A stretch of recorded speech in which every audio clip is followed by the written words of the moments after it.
tanpa berlama-lama lagi, ya, saya kembalikan langsung ke Bapak Nemuel Daniel Pa untuk langsung membicarakan materinya, terus kemudian nanti akan dilanjutkan ke Pak Dr. Jordan.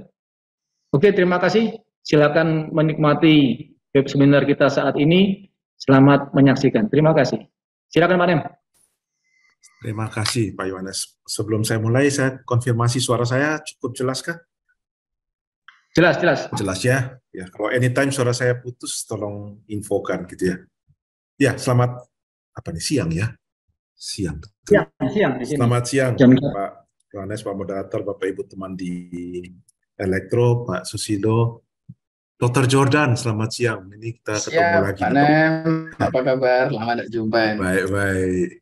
Saya juga lihat ada teman-teman dari FK juga, Dr. Sasa ada ya. Halo Dr. Sasa. Ada ya, betul ya? Tadi ada. Ada Dr. Sasa, ada Dr. Sajuni. Iya. Sasa. Iya, selamat siang semuanya. Dan rekan-rekan mahasiswa, peserta juga, mungkin ada Bapak Ibu guru dari SMA juga, atau peserta umum juga, selamat bertemu ya. Jadi hari ini sih saya just share screen ya. Ups. Oke, ya. Saya kira-kira bicara secara garis besar ya, kira-kira 30 menit lah paling lama tentang biomedical engineering ini, medical application. Itu judulnya panjang sekali, jadi saya dari peneliti itu panjang sekali, saya coba potong-potong, nggak tahu intinya nanti kira-kira itulah gitu ya. Ya, jadi tadi Pak Moderator sudah perkenalkan saya. Ya, halo. Jadi Pak Moderator sudah perkenalkan, mungkin ya, jadi sekarang saya posisinya di jam sudah mau setengah 6 sore ini ya. Sudah mau setengah 6 sore. Posisi saya itu di sini. Jadi kalau ini kelihatan ya peta apa Google Map ini. Kelihatan ya? Disuruh nggak mau, pas aku saya ngomong. Pak, ini kelihatan ya? Untuk panitia, tolong tolong di mute itu pesertanya. Oke, ini kelihatan ya? Google Map-nya kelihatan? Oke. Ini Surabaya. Saya posisinya ada di sini. Nah, di sini ya. Saya zoom dulu deh. Zoom. Kemarin saya pikir mau seminar nih ngomong apa gitu ya. Jadi biar supaya sekalian keliling-keliling juga gitu ya. Ini mana?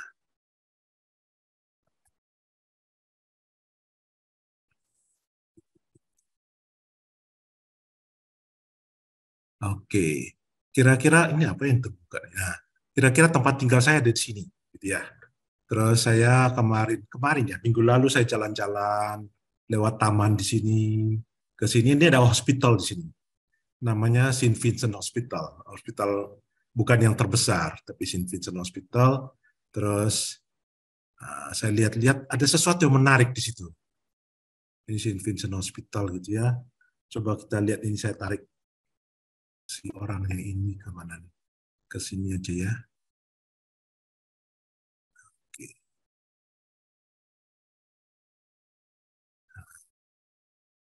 Ini Saint Vincent Hospitalnya. Dia lagi pembangunan ini. Jadi di depannya ada apa? Ditutup. Biasa kalau pembangunan kan ditutup apa? Ditutup pakai seng atau apa gitu ya. Terus ada tulisan-tulisan di sini. Saya coba lihat tulisan-tulisan. Wah, ada yang menarik nih. Ada satu tulisan yang cukup menarik, mana ya? Saya coba zoom tulisannya.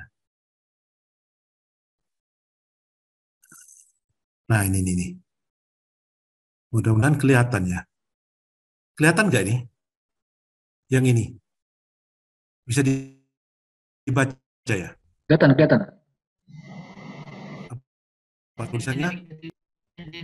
Ya, saya supaya lebih kelihatan, saya coba fotoin aja. Jadi saya foto tuh ini dia tulisannya. Engineering, ya ini dia tulisannya.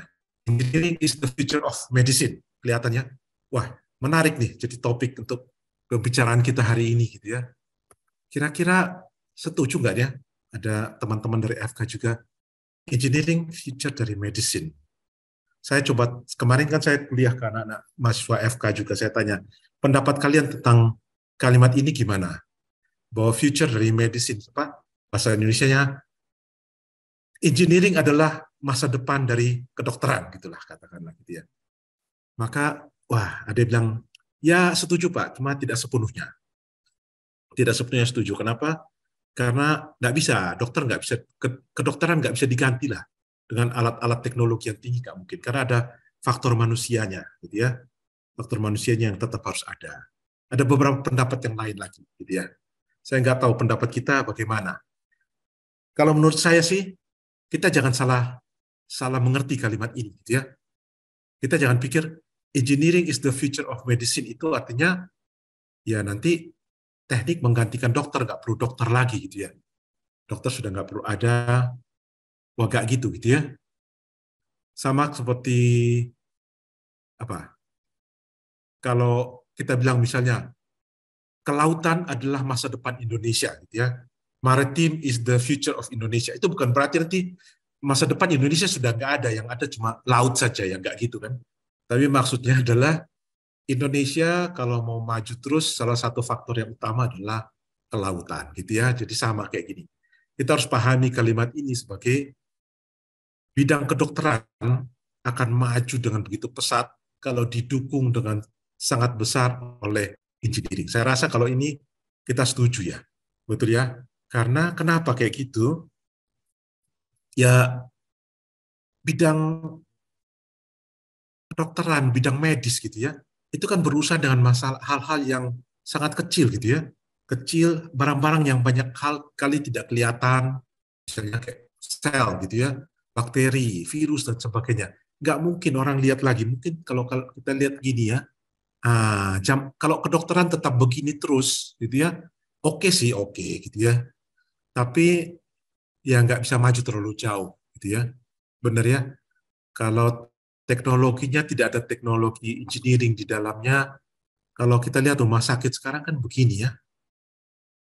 Kalau kita lihat rumah sakit, wah rumah sakit isinya sudah semua teknologi gitu ya. Apakah terus dokternya nggak usah ada? Nggak mungkin, nggak mungkin. Ilmu kedokterannya nggak usah ada, nggak mungkin. Jadi tetap ilmu biomedis. Tetapi dukungan dari engineering yang makin besar akan membuat ilmu biomedis bisa maju lebih cepat, gitu ya.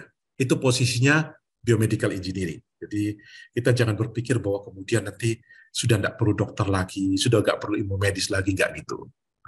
Nah kalau kita lihat di sini ya, semua aspek rasanya kalau kita lihat dari aspek ini aja deh. Nah ini deh. Jadi posisinya biomedical engineering itu kan sebenarnya biomedical engineering itu medical atau engineering sih? Sebenarnya itu engineering. Jadi kalau kalian yang kuliah biomedical engineering ya berarti kalian mahasiswa engineering, fakultas teknik, betul ya? Tapi engineering yang secara khusus untuk mengembangkan teori, mengembangkan metode, aplikasi, atau alat-alat untuk mendukung medical, gitu kira-kira ya. Jadi bukan sebaliknya, teman-teman medical yang mendukung teknik ya, kayak gitu ya.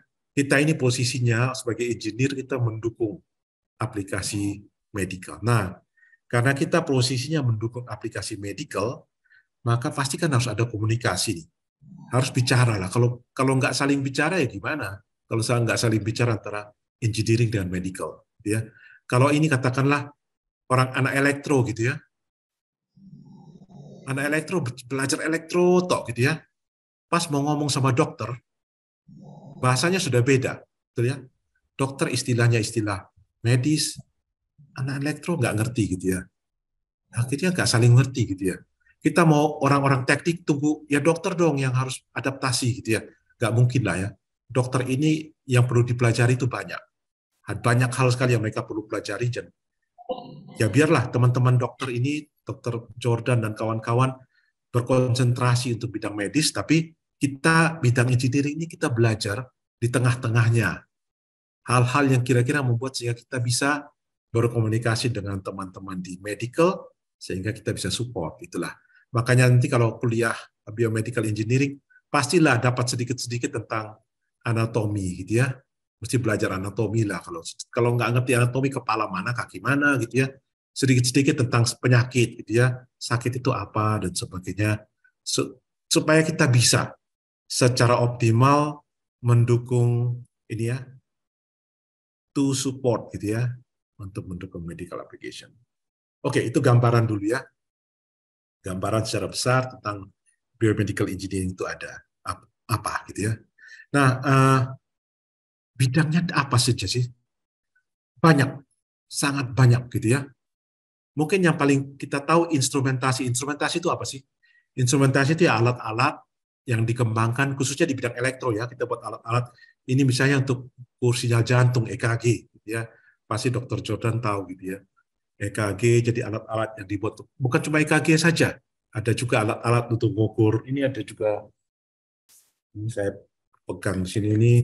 Misalnya ini ada banyak bisa elektroencephalogram itu dari otak, ada myograph dari otot ya, ada juga okulograf. Jadi tergantung ujungnya ini, probe-nya nanti mau disambung ke mana, bisa juga mengukur sinyal dari mata. Jadi ini semua adalah aplikasi dari biomedical engineering bidang instrumentasi, gitu ya, instrumentasi.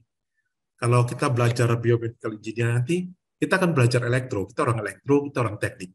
Kita akan belajar bagaimana buat atau operasikan atau mengembangkan alat-alat seperti ini supaya bisa lebih baik lagi, bisa mengukur hal-hal yang lebih baik, lebih akurat.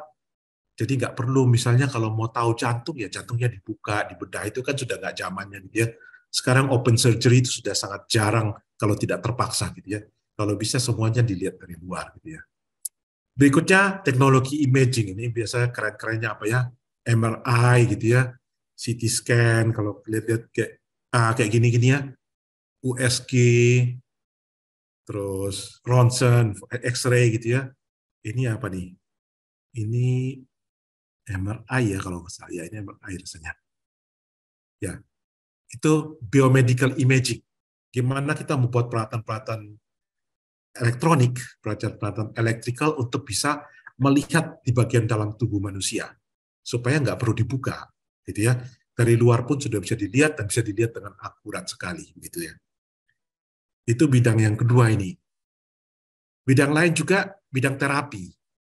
Wah, ini kita bisa buat peralatan-peralatan elektronik, kembangkan banyak peralatan untuk terapi supaya ini termasuk diantaranya apa ya? Ya seperti ini ya, terapi apa nih istilahnya? Orang yang perlu latih berjalan lagi dan sebagainya. Selain itu juga ada apa? Alat-alat surgical gitu ya. Sekarang alat bedah dan segalanya itu semua sudah berbasis engineering semua gitu ya.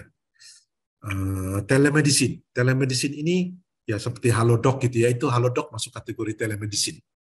Jadi gimana kita bisa pengobatan jarak jauh, orang sakit bisa berkomunikasi, oh gampang lah pakai internet aja, udah beres kan pakai internet gitu ya. Nggak segampang itu gitu ya. Kenapa nggak segampang itu? Karena kalau menyangkut medical gitu ya, datanya kan nggak boleh bocor kemana-mana gitu ya. Bayangkan kalau kita periksa orang terus terpaksa mungkin ada bagian-bagian private yang harus dokter lihat lewat Zoom gitu ya. Mana boleh kita pakai Zoom untuk periksa telemedicine gitu ya. Nanti tiba-tiba ada orang masuk join Zoom gitu ya. Loh, kok ada join Zoom gitu ya? Wah gawat gitu ya. Itu nggak boleh gitu ya. Jadi ini teknologinya nggak gampang telemedicine ini ya. Apalagi yang ini ya, telesurgical, operasi jarak jauh. Jadi ada alat untuk operasi jarak jauh. Ini nggak mungkin lah. Tiba-tiba jalan, your internet is low bandwidth gitu ya. Oh mati lah orangnya gitu ya. Jadi sistemnya sudah harus bagus sekali. Terus yang ini, telemonitoring. Nah ini yang berkaitan sama IoT ya. Jadi gini, kita banyak sekali alat. Nanti kalau kemarin Pak Hendy cerita lampu itu ada internetnya IoT gitu ya. Semua setrika ada, itu ember, ada sendok, semua di dalamnya sudah ada sensor, ada IP-nya gitu ya. Nah nanti alat-alat untuk monitoring khususnya ya. Jadi kalau ada pasien, kalau zaman dulu kan kalau pasien yang harus mau dimonitor terus ya sudah di rumah sakit aja terus gitu ya. Atau ada orang yang jagain. Kalau sekarang kita bisa buat alat-alat yang bisa dipasang di pasiennya bisa hidup normal saja. Tapi setiap saat alat-alat itu karena bersifat IoT terhubung ke rumah sakit, terhubung ke klinik untuk terus dipantau perkembangan yang ada. Manakala perlu ada tindakan khusus, maka akan ada tindakan. Ini juga di laboratorium ya. Sekarang kalau zaman saya masih kecil, kalau periksa darah itu ya, diambil darahnya sudah sakit, disuntik gitu ya, ambil darahnya hasilnya tuh baru keluar bisa beberapa hari kemudian gitu ya. Kalau sekarang kalau kita ke laboratorium untuk periksa-periksa darah dan sebagainya, hanya berapa menit gitu hasilnya sudah keluar gitu ya. Otomatis semua, sudah nggak pakai mikroskop lagi, petugasnya hitung satu persatu, ada berapa butir darah ini dan sebagainya gitu ya. Sekarang semua sudah otomatis gitu ya. Udah teknologi based. Di samping itu juga ada ini, sistem informasi. Kita juga perlu sistem informasi. Rekam medis, ya, rekam medis pasien, bagaimana data pasien bisa terakumulasi, bisa dipantau. Begitu ada yang rawan, sistem yang akan peringatkan. Sistem akan kirim informasi ke sistem medis bahwa ini pasien nomor sekian mengalami perlu dilihat dan sebagainya, gitu ya. Ya itu semua bagian yang kita mungkin teman-teman di informatika ya yang lebih banyak itu ya. Analisis, diagnostik. Nah ini juga biomedical engineering sangat mahal gitu ya. Kalau kita harus tiap kali melihat otot harus lihat otot yang benaran dan semua agak susah. Nah ini dengan virtual reality, dengan ini di FK Ubaya ada ini pelatihan-pelatihan seperti ini, sehingga banyak hal sudah bisa dipelajari dengan lebih mudah. Ini bagian-bagian yang masih banyak lagi. Tapi bagian-bagian ini yang biomedical engineering kita bisa terlibat di dalamnya dan ini yang akan kita pelajari juga. Jadi kalau teman-teman nanti belajar ambil bidang ini untuk belajar biomedical engineering, pasti ini ya, instrumentasi ini sesuatu yang pasti. Kemudian kita juga belajar image processing. Kita memproses image-image gitu ya. Kemudian ini juga, ini Pak Hendy yang kemarin presentasi itu dia keahliannya juga di sini gitu ya. Peralatan-peralatan terapi, IoT yang berkaitan dengan medical, yang lain-lain juga. Memang ini mungkin masih terlalu mahal bagi kita ya. Mungkin belum sampai di sini. Peralatan-peralatan yang beberapa belum sampai. Kalau ini diagnostik secara AI kita juga belajar. Jadi kita belajar bagaimana kita kembangkan AI di dalam pelajaran-pelajaran kuliah kita nanti untuk support biomedical gitu ya. Nanti saya akan kasih contoh salah satu riset yang sedang saya lakukan gitu ya. Oke. Nah, ini contoh ya medical instrumentation, ini yang medical imaging gitu ya. Nah, ini yang mungkin sudah pernah di seminar kali lalu saya tunjukin juga ya. Ini alat-alat yang sudah dikerjakan di teknik elektro ya, teknik elektro Ubaya nih ya. Jadi kita sudah buat ini alat Ini untuk monitoring ECG. penelitiannya mahasiswa elektro, saya pembimbingnya kalau nggak salah ini. Ya, Dari betul studi dokter. Iya, Iya. dengan saya. Iya, ini alatnya ini jalan ini beroperasi gitu ya.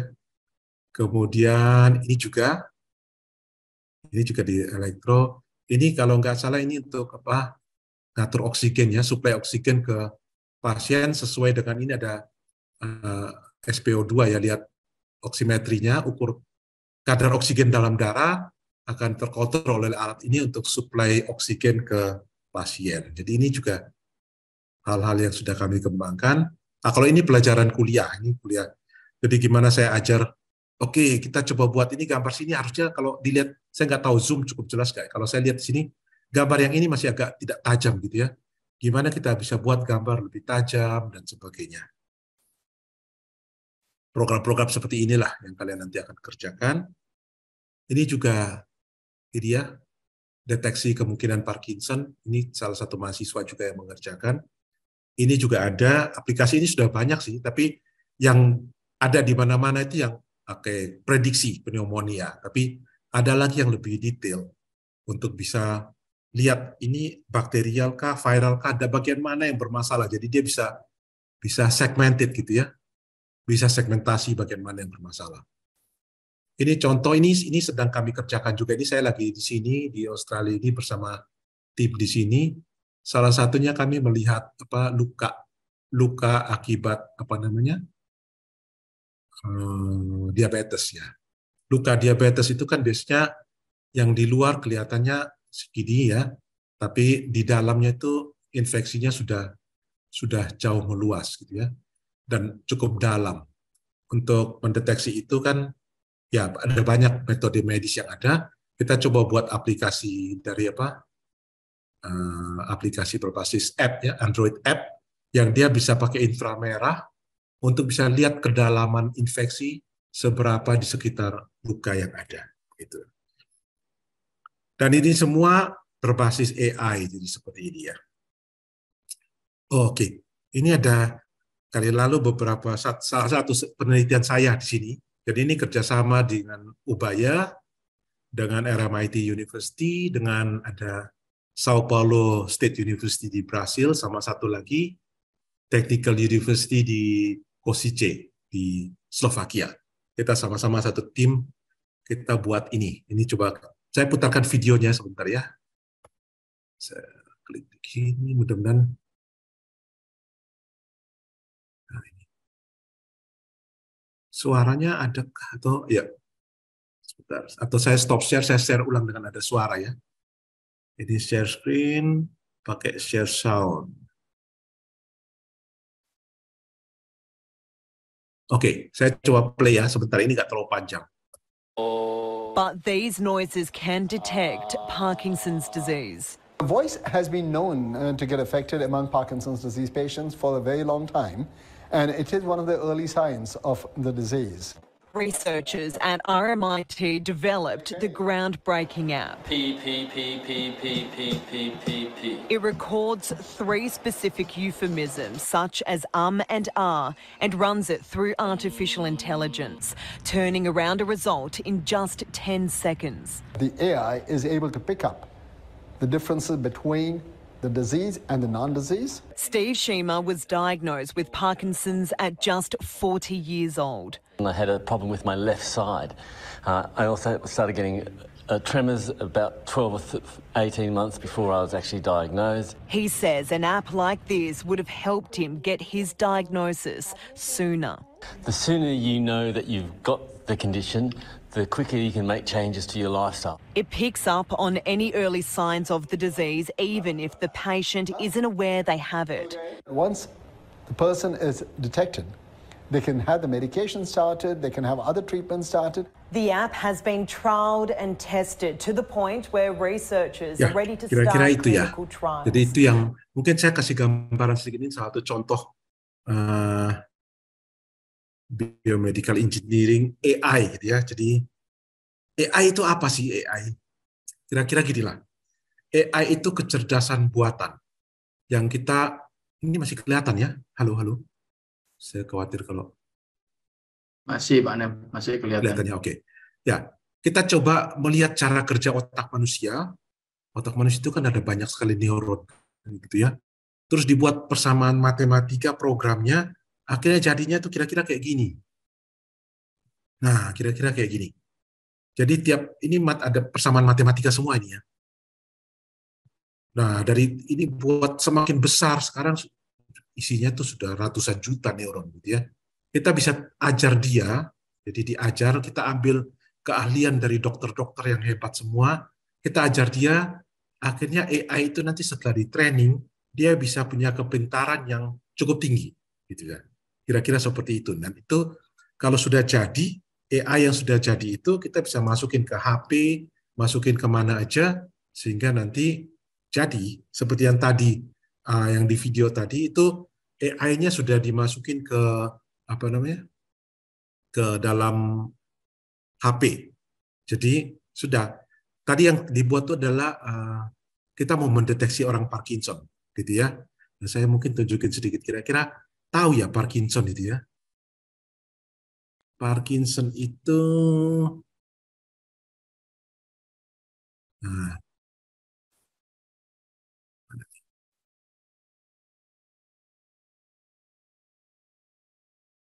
nah ini ya.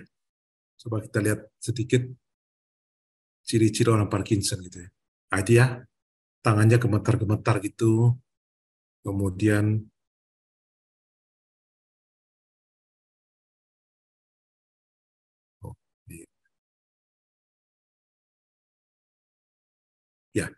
Kira-kira mungkin kita tahu ya kebayang Parkinson itu seperti apa.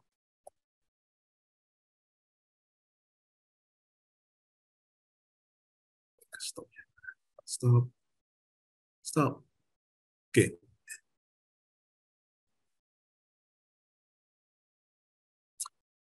Parkinson itu gangguannya di sini, di bagian otak ini. Mohon kalau saya salah tolong dikoreksi ya, Dr. Jordan. Ini di substansia nigra, kira-kira di sini ya. Itu ada dopamin ini yang produksinya makin menurun, sehingga komunikasi antara saraf, kira-kira gitulah, di otak itu paling utama dia akan mengganggu di motor simptom. Jadi motor berkaitan dengan gerakan. Otak kita ini canggih gitu ya. Ada banyak mekanisme di sini. Salah satunya adalah untuk kita kalau bergerak supaya gerakan kita tuh smooth. Jadi kalau kita mau mulai gerak itu nggak seperti langsung gitu ya, tapi bisa smooth mulai, bisa berhenti dan smooth, bisa halus. Nah kalau mekanisme itu bisa terganggu, maka kita akan susah untuk mulai. Mau mulai aja susah, mau gerakkan tangan susah, tapi sudah mulai susah stop gitu ya. Terus kadang-kadang kita tidak bisa kontrol sehingga yang munculnya itu gerakan apa ya? Itu tadi. Salah satu yang dalam Parkinson itu apa? Involuntary tremor. Jadi kalau dia lagi pikir tangannya tidak gemetar, tapi kalau lagi diam-diam terus gerak gitu ya. Itu salah satu cirinya dari Parkinson. Nah, masalahnya adalah Parkinson ini susah dideteksi secara periksa darah enggak. Saya nggak tahu ya, sejak saya tahu di dalam darah periksa darah itu tidak ada terlalu banyak data yang bisa dapat untuk menentukan orang Parkinson atau tidak. Bisa diperiksa dengan cara metode imaging dan metode yang lebih mahal sekali, baru kita bisa dapat, tapi itu terlalu mahal. Terus cara periksanya gimana selama ini? Cara periksanya itu ke klinik, kemudian nurse atau dokter di klinik itu punya list. Ini salah satu contoh list gitu ya. Terus dia cek, oke, coba orangnya disuruh tap jari begini, suruh begini gitu ya, gerak-gerak. Nanti dia kasih skor seperti ini, namanya UPDRS, Unified Parkinson Disease Scoring, pokoknya gitu ya, scoring. Dia kasih scoringnya berapa, jadi leher gimana, rigidity ini kaku, lehernya kaku. Jadi kalau ini semua dicek gitu ya, kasih skor, finger tapping dicek lagi, kasih skor. Nanti skornya dijumlah. Kalau mencapai angka tertentu gitu ya, maka dianggap ada sakit. Nah, ini kelemahannya kalau pakai cara ini adalah ini orang tiap kali mau periksa dia harus ke klinik. Betul ya? Harus ke klinik. Yang kedua, ya tergantung keahliannya si nurse ini. Kalau nurse-nya kurang ahli, dia bisa salah kasih skor gitu ya. Akurasinya nggak terlalu bagus. Nah, karena itu terus terpikir bagaimana kita bisa buat alat berbasis AI untuk bisa deteksi. Kenapa perlu alat untuk deteksi? Gini, kalau Parkinson biasanya muncul mungkin umur 60-an gitu ya. Tapi sesungguhnya secara teoritis gejalanya itu sudah ada kalau orang yang akan Parkinson gitu ya. Di umur 45 itu sebenarnya sudah bisa terlihat, tapi tidak terlihat dalam gejala yang kelihatan. Tidak kelihatan. Nah, salah satu yang tidak kelihatan itu adalah gejala di sini. Dysarthria ini perubahan di suaranya. Jadi suara orangnya itu sudah berubah sesungguhnya. Telinga awam tidak bisa dengar. Nah, makanya penelitian yang sedang saya lakukan itu adalah saya buat AI taruh di HP, aplikasi taruh di HP, terus orangnya nih omong 3 aja, A, I, sama O. A, I, O, gitu ya. Dia omong 3 sama satu lagi sebenarnya M, gitu ya. Dari 3 bunyi ini, kita masukkan ke dalam AI di sini. AI ini sudah bisa mendeteksi bahwa ini orang possible. Kalau kita bukan dokter ya, engineer jadi nggak boleh bilang pasti. Tapi possible Parkinson disease. Jadi ada kemungkinan ini Parkinson, harus periksa lebih lanjut. Bisa juga AI ini sudah bisa membedakan orang ini medication-nya gimana. Yang kami buat ini sudah bisa. Dia medication-nya dimakan dengan baik atau tidak baik. Apakah dia perlu dosisnya naik atau tidak? Nah, kalau bisa dideteksi dari awal, dari umur 45 tahun, maka bisa dikasih obat ini supaya memperlambat pertumbuhan PD sehingga orangnya hidupnya masih lebih berkualitas lah. Itu yang penelitian yang kami lakukan dan ini sudah sampai level cukup tinggi ya. Sekarang masuk ke pilot test. Sesudah pilot test kalau berhasil masuk ke clinical test 1 dan seterusnya. Ini masih pilot test, kalau pilot test berhasil dan itulah kira-kira yang sedang dikembangkan gitu ya. Nah, ini dia aplikasinya. Oke, ini sudah jam berapa? Oke, cepat aja. Kalau kuliah biomedical engineering kira-kira ini ya. Kalian khususnya calon mahasiswa tetap teknik elektro gitu ya. Belajar programming, belajar semua dasar, tapi juga belajar yang berkaitan dengan biologi, dengan medical. Jadi yang tadi saya bilang ada juga belajar anatomi sedikit, tidak sedalam teman-teman kedokteran. Tapi paling tidak kalau ngomong tuh nyambung gitu ya, ngomong tuh nyambung. Belajar sedikit tentang apa itu sakit sih, penyakit itu apa gitu ya, dan seterusnya. Terus ini bidang kerjanya gitu ya. Ke depan pasti semua industri semua. Jadi ini sih kalau kita lihat ini alat-alat besar rumah sakit ya. Tapi ke depan medical engineering itu akan muncul di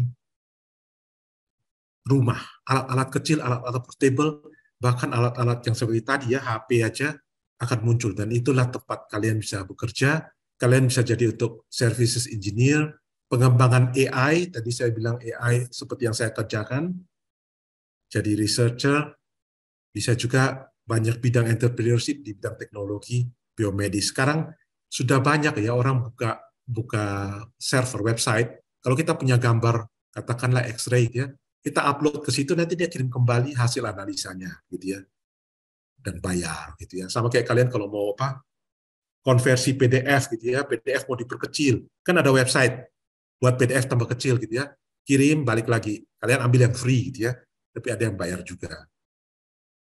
Ya kira-kira itu garis besarnya, Pak Moderator, yang saya bisa bagikan. Nanti kalau ada tanya jawab silakan. Terima kasih, saya kembalikan ke Pak Moderator. Oke, terima kasih Pak Nem. Jadi kita beri aplaus dulu untuk Pak Nem. Ya, terima kasih banyak atas informasi yang diberikan. Menarik sekali tentang biomedical engineering ini. Oke, mungkin ada beberapa pertanyaan yang ada dari peserta ya. Kalau saya lihat tadi ada 3 kira-kira 3 peserta.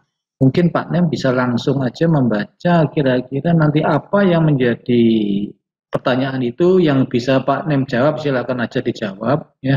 Saya nggak perlu membacakan lagi nanti kebanyakan waktu ya. Pak Nem mungkin bisa lihat di chatnya. Nah, mungkin dipilih dari peserta itu yang Pak Nem mau jawab yang mana. Silakan Pak Nem. Masih di mute. Pak Nem masih di mute.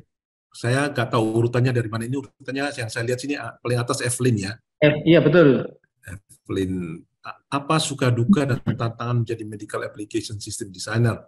Apa saja yang harus dipersiapkan secara hard skill, soft skill menurut kedua narasumber? Bagaimana jika suatu saat nanti medical application designer tergantikan oleh robot, dokter tergantikan oleh IT, apa ada efek positif negatif? Oke, salah satu sukanya sih kita bekerja keluar dari elektro saja gitu ya. Kalau elektro aja ya cuma ketemu orang-orang elektro, kebanyakan laki lagi ya gitu ya. Kalau mau kuliah di elektro tuh jarang, kapan kawinnya gitu ya kalau.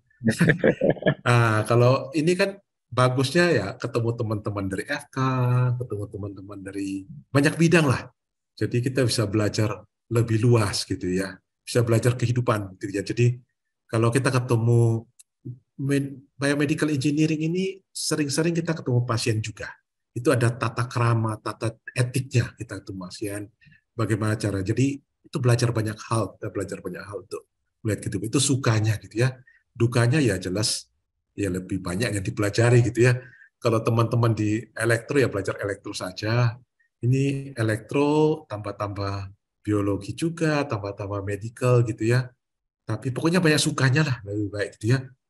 Kalau nanti tergantikan, saya nggak kepikir bakal tergantikan ya. Artinya yang bisa tergantikan. Yang bisa digantikan oleh robot AI itu adalah mereka yang tidak belajar baik-baik, gitu ya. Jadi siapapun dia, entah itu dia sopir gitu ya, entah dia apa saja profesi, kalau nggak berkualitas ya bakal tergantikan gitu ya. Tapi meskipun cuma profesi apa saja, profesi jual warung gitu ya, tapi kalau yang berkualitas nggak bisa digantikan oleh yang medis. Saya yakin begitu. Jadi kita sebagai engineer, sebagai dokter, kita bekerja sampai yang paling berkualitas, nggak bakal digantikan. Malah sistem-sistem seperti AI dan sebagainya yang AI segalanya itu kan aslinya tuh kosongan, itu kayak black box gitu ya. Dia bisa pintar dari mana, kita ambil contoh-contoh kepintaran dari berbagai dokter-dokter yang pintar, terus di training ke dia. Gitu ya. Maka AI itu jadi pintar. Kelebihannya apa? Kelebihannya AI itu bisa di copy paste, jadi Ctrl C, Ctrl V, kalian tahu ya, copy paste sudah jadi dua yang sama pintarnya gitu ya. Kalau manusia kan ada yang bapaknya pintar, anaknya jadi dokter, waduh itu perlu bertahun-tahun dididik untuk bisa sama atau lebih dari bapaknya gitu ya. Kalau AI ya kita copy lagi cepat gitu ya. Tapi datangnya dari mana kepintarannya? Datangnya dari orang-orang yang pintar juga. Karena itu pesan saya ya kita jangan tanggung-tanggung lah. Kalau mau jadi engineer yang paling berkualitas. Kalau jadi dokter yang paling berkualitas. Jadi apa saja, jurusan apa saja gitu ya. Bidang apa aja harus yang paling to the end gitu ya. Kalau kita tidak, ya pasti satu saat kita digila sama teknologi. Itu kira-kira. Mudah-mudahan menjawab. Nomor 2 ya. Meningkatkan faktor risiko. Ya, Parkinson itu kan neurodegeneratif ya. Kalau sepintas kalau di Indonesia itu kita bilang itu penyakit orang tua gitu ya. Ya orang tua memang sudah gitu ya. Gemetar-gemetar gitu ya. Sudah nggak dibawa ke dokter lagi gitu ya. Tapi kalau kita Indonesia akan masuk dalam lingkungan kayak gitu juga ya. Di tempat seperti sekarang di Australia itu, suster itu mahal gitu ya. Orang tuh harus bisa hidup sendiri.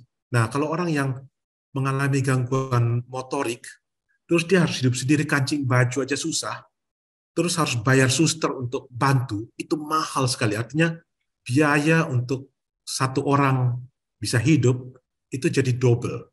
Jadi biaya kesehatan, dan kalau di negara-negara seperti Australia ini kan ditanggung sama asuransi. Wah, asuransi kan berpikir bolak-balik ini ya. Gimana kita caranya mencegah, supaya kalau bisa, orang tidak sampai, ya Parkinson tidak bisa disembuhkan, gitu ya. Tapi diperlambat prosesnya sehingga dia sampai umur 70-80 pun dia masih bisa hidup sendiri.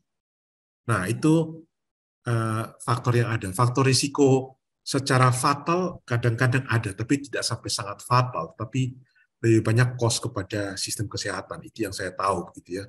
Sehingga kita harus fight. Kalau di Indonesia ya itu susahnya. Di Indonesia kan ada tantenya lah, ada yang bisa urus gitu ya. Ya sudah, ngapain diributkan gitu ya. Berikutnya dari Matthew ini ya. Teknologi apa yang sangat dibutuhkan dalam dunia kedokteran sekarang, tapi sampai sekarang tidak ada di teknologi. Waduh, kalau tidak ada, ini Dr. Jordan nanti bisa tahu. Karena gini, posisinya kita engineer, kita kenapa butuh teman-teman dokter? Karena teman-teman dokter yang tahu kebutuhannya apa, gitu ya. Kalau kita engineer yang karang-karang kebutuhannya, nanti kita sampai ke dokter, ya kami nggak butuh itu gitu ya. Ngapain kamu kerjakan itu? Jadi makanya kenapa biomedical engineering ini penting, supaya medical dan engineering itu ketemu. Kita harus hidup bersama-sama dengan rekan-rekan di medical, sehingga kita tahu, oh ini yang dibutuhkan. Saya nggak mungkin tahu kebutuhannya apa rekan-rekan dari medical itu seperti apa. Jadi kita harus bersama-sama kita tahu, oh seperti. Sedangkan teman-teman di medical mereka punya kebutuhan, tapi mungkin mereka nggak tahu kalau oh ternyata itu bisa dijawab sama bidang engineering, nggak tahu. Jadi memang ini harus duduk sama-sama, gitu ya. Jadi kalau sampai sini saya jawab sih, saya nggak bisa jawab langsung ya. Ya kira-kira itu dulu deh. Atau kalau mau tanya langsung silakan. Oke, terima kasih Pak Nem. Jadi dari para penanya tadi itu ya, nah ini mungkin ada satu lagi ya, nanti ada satu lagi dari Audrey Tresia ini. Apakah biomedical engineering sama dengan jurusan kedokteran? Bagaimana prospeknya? Nah mungkin Pak Nem mungkin satu terakhir ini aja yang mungkin bisa dijawab oleh Pak Nem. Setelah itu mungkin kita bisa pindah ya.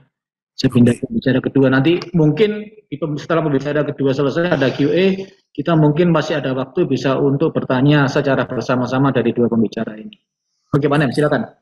Ya, pasti bukan kedokteran ya. Hati-hati kalau salah masuk gitu ya. maunya masuk kedokteran terus masuk biomedical engineering yang lain itu dua. Biomedical engineering is engineering, gitu ya, teknik, gitu ya. Jadi kalau sekaligus pertanyaan yang dibawa dari Arvesto itu ya, bidang dasar apa ya, bidang engineering itu paling dasar, tetapi dilengkapi dengan pemahaman tentang medical. Jadi orang yang biomedical engineering, elektro khususnya ya dia tetap bisa kerja juga di lingkungan elektro, dia bisa kerja di robotik, kerja di, karena dia punya dasar elektro ada, tapi dia dilengkapi tambahan dengan pemahaman medis, begitu ya, bukan kedokteran pasti.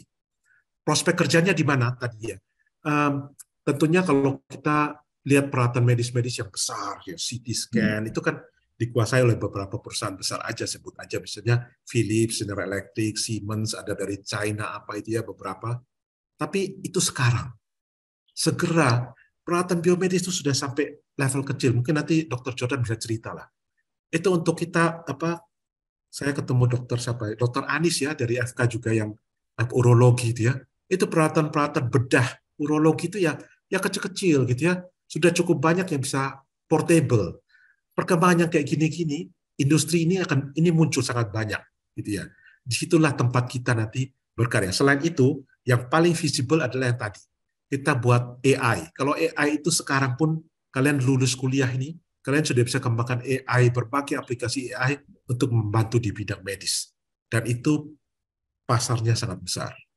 Jadi itu bidangnya. Selain yang tadi ya, kalau kalian mau bekerja di Siemens, bekerja di Philips, itu hal-hal yang besar yang bisa, atau di rumah sakit ya, rumah sakit, di klinik dan sebagainya. Tapi juga ini masa depan pasti kesehatan, awareness kesehatan itu di mana-mana, gitu ya. Orang dulu kan tensi darah itu kan cuma ada di mana? Rumah sakit ya. Sekarang di rumah kan semua orang punya alat tensi ya. Di mana-mana ada alat semua, gitu ya. Jadi ya itu masa depannya cukup bagus ya. Oke, mungkin itu yang saya jawab. Oke, terima kasih Pak Nem. Tadi untuk para peserta ditahan dulu pertanyaannya ya, disimpan dulu, nanti tunggu dari pembicara kedua ya, dari Dr. Jordan. Setelah itu mungkin bisa ditanyakan kembali kalau memang masih ada pertanyaan. Tapi saya masih ada satu ya Pak Nem yang di pikiran saya itu, yang setelah Pak Nem tadi omong tadi tentang AI itu ya. Satu aja saya tanya, pengen tahu. Ya. Tadi kan AI ini sedemikian powerful ya. Kalau saya ngomong sedemikian powerful. Nanti ditambah dengan teknologi wireless yang 5G, ya atau mungkin generasi ke-6, terus kemudian sarana penyimpanan cloud yang sudah sedemikian murah dan sedemikian besar, ya. Database-nya bisa terdistribusi sampai seluruh dunia dan sebagainya. Apakah mungkin nanti diagnosa sebuah penyakit itu, kalau kita tanyakan kepada, misalkan aja yang punya itu Google, misalkan aja ini. Saya nggak ngomong Google-nya sih. Tanya ke Mbak Google itu langsung terjawab dengan cepat dan dengan possibility rate-nya itu sangat tinggi, 99,9%. Apakah itu mungkin, Pak? Demikian. Terima kasih, Pak. Ya, ini pendapat saya ya. Kalau pendapat saya sih pasti ke depan karena AI itu berbasis big data ya.